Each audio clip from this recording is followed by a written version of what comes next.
एक छोटे से गांव में एक मछुआरे अपनी पत्नी के साथ रहता था। एक दिन मछुआरा जब तालाब में मछलियां पकड़ रहा था, अचानक तालाब से एक चिराग निकल गया।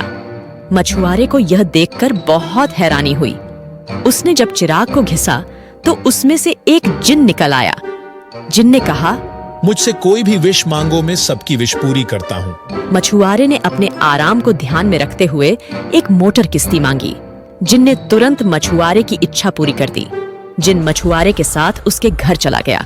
जिन दोबारा से बोला, मुझसे और भी विश मांगो, मैं तुम्हारी सारी विश पूरी करूंगा। उसकी पत्नी को लालच आ गया और उसने जिन से ढेर सारा सोना चांदी मांगा। मछुआरा ने जिन से एक नया और आलीशान घर मांगा। जिन ने जादू से जिन के लिए एक घर बना दिया। मछुआरे को एक जरूरी काम से शहर जाना था, तो उसने जिन से एक नई कार मांगी। जिन ने उसकी ये इच्छा भी पूरी की। जिन ने उसको एक नई चमचमाती फरारी कार गिफ्ट कर दी।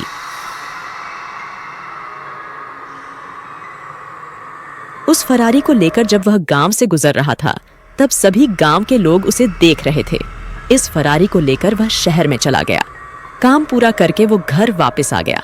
जो भी उसके घर के सामने से गुजरता, उसके घर को एक बार तो खड़ा होकर जरूर देखता। जिन ने कहा, आका, क्या तुम्हारी बस इतनी सी इच्छा थी? और भी विश मांगो, मैं तुम्हारी सारी विश पूरी करूंगा। बेझिझक मांगो। मछुआरे की पत्नी ने अपने लिए भी एक चमचमाती कार मांगी। अब दोनों के पास अपनी अलग अलग कार हो गई थी। जिन फिर से बोला। मछुआरे ने जिन से कहा, तुम्हें काम करते करते पूरा दिन हो चुका है। अब तुम अपने चिराग में जाकर थोड़ा आराम कर लो। जब जरूरत होगी मैं तुम्हें बुला लूंगा। जिन चिराग में चला गया।